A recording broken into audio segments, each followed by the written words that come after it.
Selamat sore, perkenalkan nama saya Masiska Agnesia Siotang, saya dari kelas G 2018. Pada video kali ini saya akan menjelaskan apa itu gerakan lokomotor, non-lokomotor, manipulatif, dan non-manipulatif. Tapi sebelum saya menjelaskan keempat gerakan tersebut, saya akan menjelaskan apa sih itu tumbuh kembang anak. Nah, sebelum saya menjelaskannya itu, di sini saya mengambil dua pendapat ahli. Yang pertama, menurut Carl E. Garrison dalam Shamsu Sabri 2013, bahwa pertumbuhan itu adalah perubahan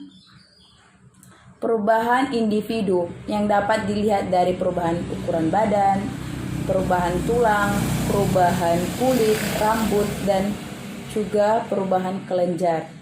Dan sedangkan menurut Debcast 2007, perkembangan itu merupakan hasil kematangan susunan saraf pusat si anak dengan organ yang akan dipengaruhinya, seperti kemampuan berbicara, terus emosi dan sosialisasinya. Nah, dari pengertian yang menurut ahli tersebut, saya mengambil kesimpulan bahwa perkembangan si anak itu dapat dilihat pada perubahan biologis, psikologis, dan emosionalnya yang terjadi di antara kelahiran sampai masa akhir dia remaja, dan sebagai berlangsung sampai ketergantungan untuk meningkatkan otonomi. Nah, kemudian setelah pengertian dari pertumbuhan perkembangan si anak, di sini anak memiliki 4 tahap menurut Piaget yang saya ambil. Yang pertama, tahap sensor motorik, di mana tahap ini terjadi pada anak 0 sampai 2 tahun, di mana ini anak sudah melakukan gerakan. Nah, gerakan lokomotor yang dia gunakan, yaitu dia sudah bisa merayap, merangkak, dan juga yang lain-lain. Yang kedua, gerakan manipulasi, di mana anak itu sudah bisa mendekatkan dan menjauhkan si objek tersebut. Dan yang ketiga, gerakan stabilisasi, yaitu gerakan di mana anak itu sudah mampu berdiri sendiri tanpa bantuan orang lain.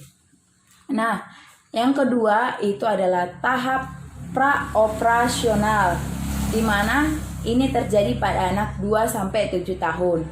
Di sini anak tersebut sudah mampu menggunakan bahasanya sendiri, tapi belum bisa untuk menyederhanakan atau mengelompokkan atau mengartikan arti dari bahasa yang dia katakan tersebut. Nah, seperti contohnya, si anak tersebut sudah mampu mengumpulkan benda-benda tersebut, tapi dia belum mampu untuk mengelompokkan mana itu buku, mana itu bola, dan sebagainya.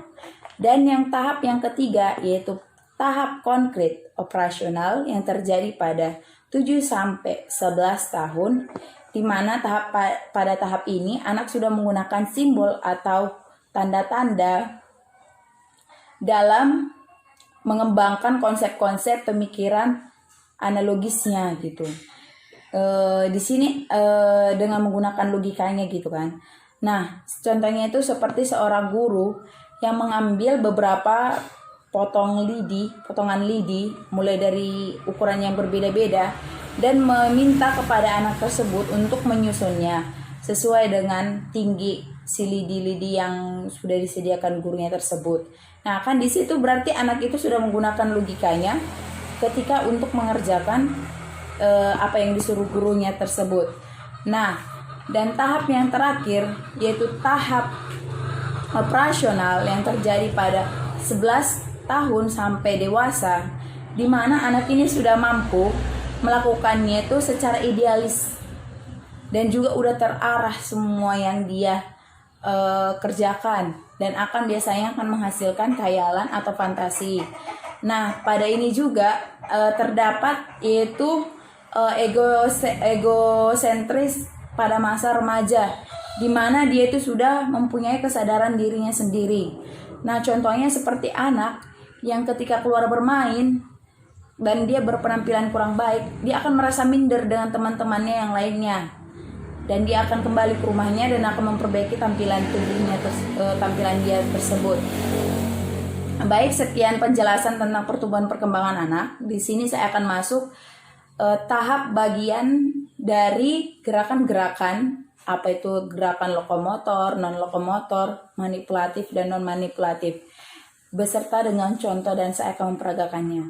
Nah, gerakan lokomotor itu adalah gerakan yang terjadi karena perpindahan antara tempat yang satu ke tempat yang satunya lagi, seperti melompat, meloncat, dan juga berjalan, seperti contoh-contoh yang lain-lainnya lagi. Nah, gerakan non-lokomotor adalah gerakan yang tidak terjadi perubahan tempat, seperti lokomotor, non-lokomotor, seperti dia akan hanya membungkuk, memutar, dan mengayun.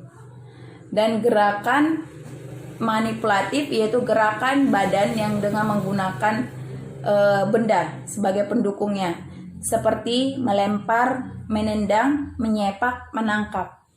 Nah, dan yang terakhir itu adalah gerakan non manipulatif, di mana gerakan non manipulatif itu merupakan gerakan badan yang tidak menggunakan alat, seperti berjalan sambil melompat atau berlari sambil melompat. Di sini saya akan mencontohkannya itu. Pertama, saya akan mencontohkan gerakan lokomotor. Gerakan lokomotor yaitu seperti, saya akan mundur lagi, berjalan dan melompat. Kemudian yang kedua, gerakan non-lokomotor, yaitu gerakan dengan membungkuk atau memutarkan badan. Saya akan gerakan non-lokomotor, bungkuk dan memutarkan badan. Gerakan manipulatif yaitu gerakan yang menggunakan gerakan badan yang menggunakan benda. Nah, sini saya mempunyai sebuah bola. Saya akan melempar bola tersebut dan menyepaknya, dan akan menendang bola tersebut.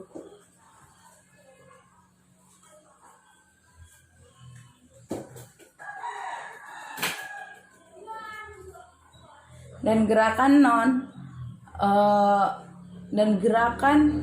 non manipulatif yaitu berjalan sambil melompat atau berlari sambil melompat.